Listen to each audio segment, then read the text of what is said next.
Réduire de 30 milliards d'euros les dépenses pour ramener le déficit public de la France de 4,5, son niveau actuel, à moins de 3%. Comme le veut le pacte de stabilité et comme le veut aussi, d'une certaine manière, le pacte budgétaire que François Hollande s'est finalement engagé à ratifier, qu'il va ratifier la semaine prochaine devant le Parlement français, avec quelques dissonances du côté des socialistes, du côté des Verts également. C'est un budget réaliste, en tout cas, pour la crédibilité de la France par rapport au marché, estime en ce moment le chef du gouvernement français. Il rappelle effectivement qu'il faut conserver les bonnes notes que nous avons sur les marchés et que pour cela, eh bien, c'est rigueur et austérité dans toute l'Europe, France comprise. Voilà, c'est ce que ça prendrait au Québec. C'est ce que le PQ n'a rien compris. Protéger la côte du Québec. Donc, François Hollande l'a très bien compris et surtout son premier ministre Jean-Marc Ayrault qui a dit, et je cite, « Je veux dire stop à la dérive des déficits et de la dette ». Il a dit ça. Est-ce que le PQ dit ça? On est très loin. Venant d'un parti socialiste, en exact, plus. Exactement. Donc, un parti qui s'est réveillé, des politiciens qui se sont réveillés.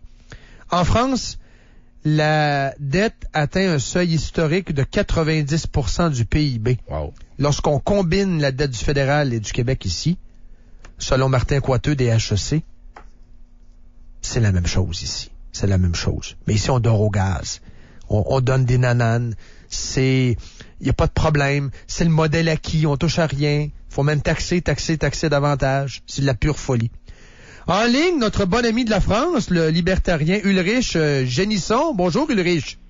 Bonjour, Dominique. Bonjour, amis québécois. Bonjour, comment ça va? Ça va très bien. Et vous? Très bien.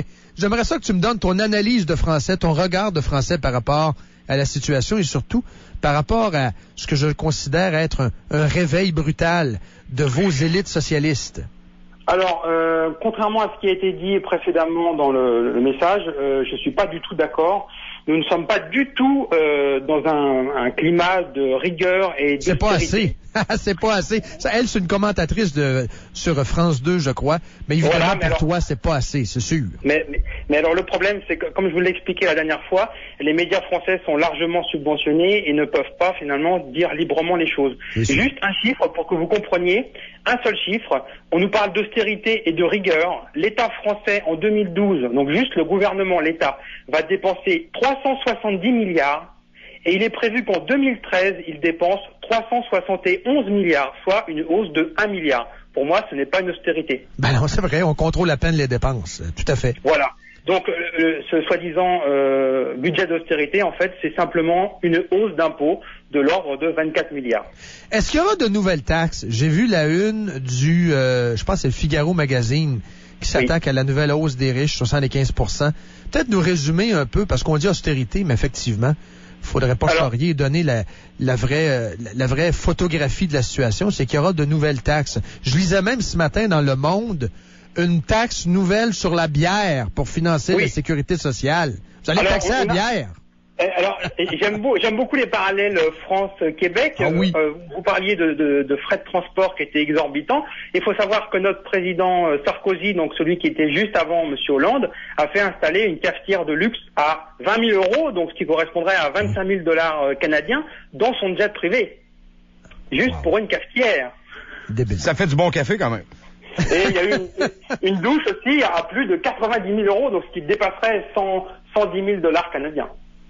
Wow, il va être très propre. Voilà, nous sommes habitués aussi à ce genre de gabegie absolument colossal. Allez-y donc avec les chiffres que vous avez et surtout peut-être nous décrire les anomalies présentes dans l'économie française. Question qu'on dresse un parallèle quand même avec le Québec. Eh ben, nous avons en France un monsieur qui s'appelle Thomas Piketty, qui est quand même reconnu mondialement et qui fait la politique économique du Parti socialiste depuis très longtemps, ayant des parents communistes. Et, il conteste une courbe qui s'appelle la courbe de Laffer, qui est un grand économiste américain reconnu dans le monde entier. Cette courbe nous dit une chose, c'est que plus on augmente les taxes et les prélèvements sur un peuple, et plus il y a d'entrée d'argent au gouvernement. Mais il y a un seuil de rupture, c'est-à-dire qu'à un moment donné, le peuple arrête de payer. Il développe des marchés noirs, les entreprises font faillite. Donc plus vous montez l'impôt et finalement moins vous avez d'entrée d'argent dans les caisses. Et bien ce monsieur qui fait le programme économique de la France indirectement conteste ça, et pour lui, on peut ponctionner d'une manière infinie, c'est-à-dire jusqu'à 100%, le peuple. Voilà où nous en sommes. Donc nos gouvernants, finalement, n'hésitent pas à monter les impôts quasiment sans limite. Donc l'année prochaine, nous allons avoir 24 milliards en plus à payer d'impôts. Voilà. Ah ouais. Qui sera le plus frappé? Quelle classe? Monsieur Ayrault, donc notre Premier ministre, nous indique dans la presse que 90% des Français ne sont pas touchés, et en fait c'est exactement l'inverse, c'est-à-dire 90% des Français sont touchés, plus ou moins, mais on en est tous impactés. Au moins, il y a eu 13 000 postes qui seront coupés en 2013, c'est ce qu'on dit, dans les ministères non prioritaires. C'est ce que nous raconte Le Monde. Mais ça, c'est de la bullshit, ça, quoi? Exactement, c'est encore totalement faux. C'est-à-dire que nous, en France, nous avons plusieurs échelons. L'État embauche directement des fonctionnaires, mais nous avons aussi les régions, les départements, les communes. Et quand on prend la masse totale salariale des fonctionnaires, cette masse augmente encore l'année prochaine. La masse salariale augmente de 60 milliards d'euros, donc ce qui correspond à environ 70 milliards de dollars canadiens. Incroyable. Parlez-moi un peu de la réaction des syndicats suite à des fermetures d'usines. Il y a ArcelorMittal qui a fermé. Il y a des manifestations dans une usine de Ford en fin de semaine. Parlez-moi de la réaction, parce que, encore une fois, c'est un autre parallèle avec le Québec. Les syndicats ici sont les maîtres du modèle. Ils ne veulent pas que le modèle bouge. Ils ne veulent pas faire de compromis. Et c'est la même situation qu'on voit en France. Les syndicats sont très boqués comme des bocs de bière. Ils ne veulent pas faire de compromis du tout. Eh bien, en France, nous avons la droite qui est en fait à gauche, et puis à la gauche de la gauche, nous avons l'extrême gauche. Donc ces gens-là ont manifesté hier à Paris, ils étaient très nombreux, pour demander la nationalisation de toutes les industries qui sont totalement périmées, et pour éviter donc les licenciements massifs, on demande que ce soit l'État qui achète directement les entreprises. Ok, incroyable. Comme quoi, par exemple, on veut que l'État achète des entreprises? Oui.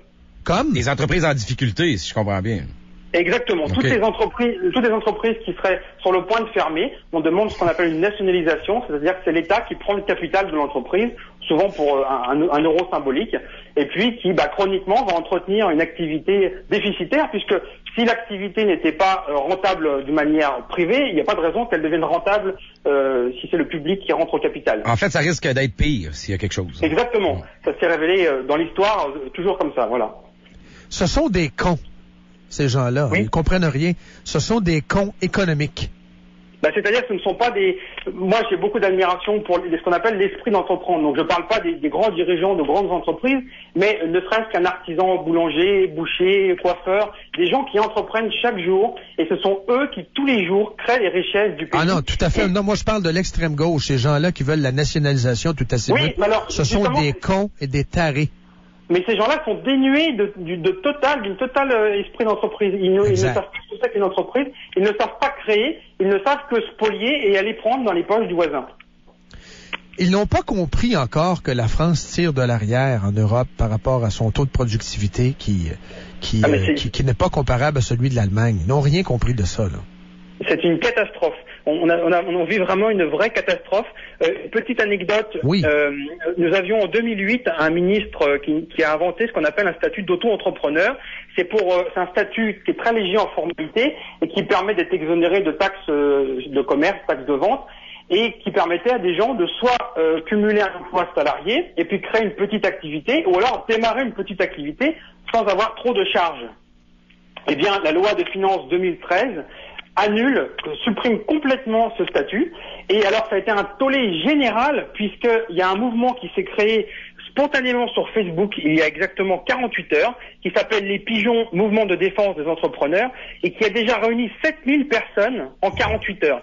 Et il se propose de faire une manifestation dimanche prochain pour que l'État recule et revienne sur ce projet de loi.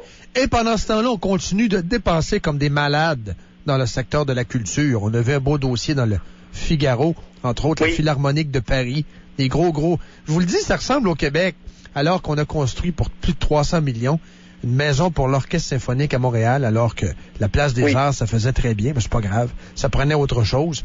Là-bas, en France, vous continuez de dépenser comme si l'argent tombait du ciel, finalement, là.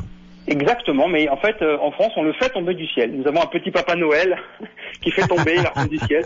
Nous étions à une croissance de 0 en 2012, à moins 0 en 2012, et nous serons certainement à plus 0 en 2012, donc on tourne autour de 0.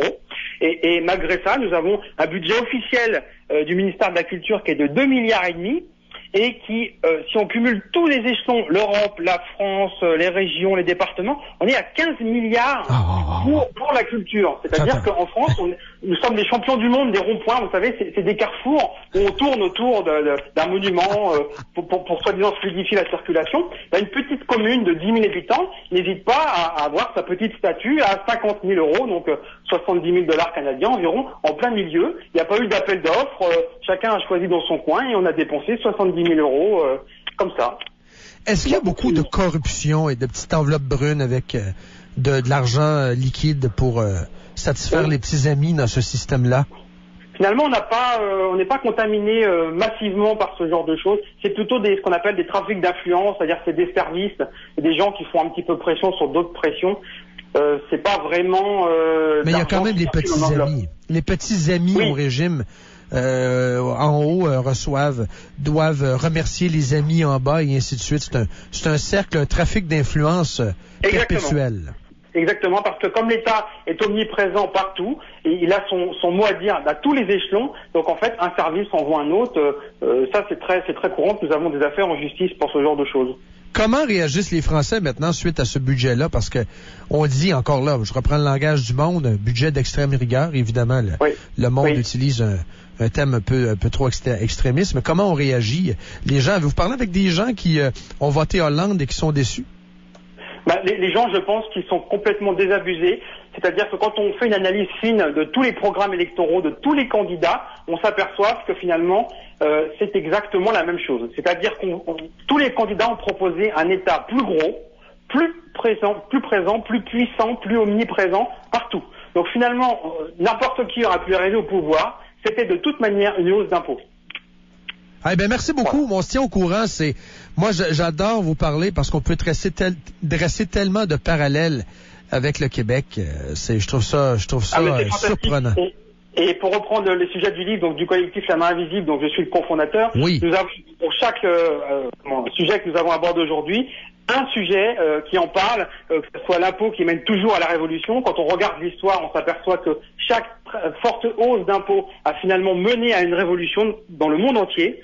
Le problème des dettes souveraines qui est expliqué par Pierre Lemieux, qui est professeur d'université aux États-Unis. On parle aussi de l'honneur des entrepreneurs avec l'esprit d'entreprendre, cette valeur qui est si belle. Ou aussi Monsieur Thierry Schrift, qui est un grand fiscaliste belge et qui nous explique ce que sont les paradis fiscaux et les enfers fiscaux, et que finalement les paradis fiscaux n'existent pas si nous n'avions plus d'enfers fiscaux comme nous avons en Europe ou au Canada ou dans d'autres pays, où les gens finalement sauvent ce qu'ils peuvent. Vous parliez tout à l'heure de la taxe sur la bière. Oui. Il faut savoir que Nicolas Sarkozy a inventé une taxe sur les sodas. Qui était de l'ordre de environ 4 centimes, et François Hollande marque son mandat avec la taxe sur la bière qui est de l'ordre de 7 centimes, chacun y va. Pour les cigarettes, c'est quelque chose aussi. Nous avons des cigarettes, un paquet de Marlboro en France vaut, je vais convertir de $, 8,25 $ canadiens. Je crois que c'est à peu près similaire à vos tarifs. On est à 10 $ ici. Non, c'est 10 $ canadiens. Oui. Ouais. Ah oui, alors quand on sait que le paquet de Marlboro vaut aux États-Unis environ 2,50 $, on voit la différence de taxe. C'est incroyable. À quoi va servir justement la taxe sur la bière? Alors officiellement, c'est pour renflouer notre système de sécurité sociale, qui est aussi grandement déficitaire. Mais dans les faits, on s'aperçoit qu'il y a des vases communicants. Donc chaque poste, en fait, est siphonné par un autre poste. Et puis au final, on essaie de masquer un petit peu le déficit de tous les postes. C'est une maison de fous. C'est comme dans Astérix. Oui, exactement, c'est exactement ça. On en est à ce niveau-là. Mais je pense que ça va devenir grave et ça va certainement commencer un petit peu à gronder parce qu'on sent beaucoup de désespoir. On voit la taxe sur les grandes fortunes, ça touche que 1500 personnes en France. C'est-à-dire l'impôt des 75%, dépassant le million d'euros, touche que 1500 personnes. On peut dire que c'est peu, mais ce sont finalement des gens qui sont les moteurs du pays.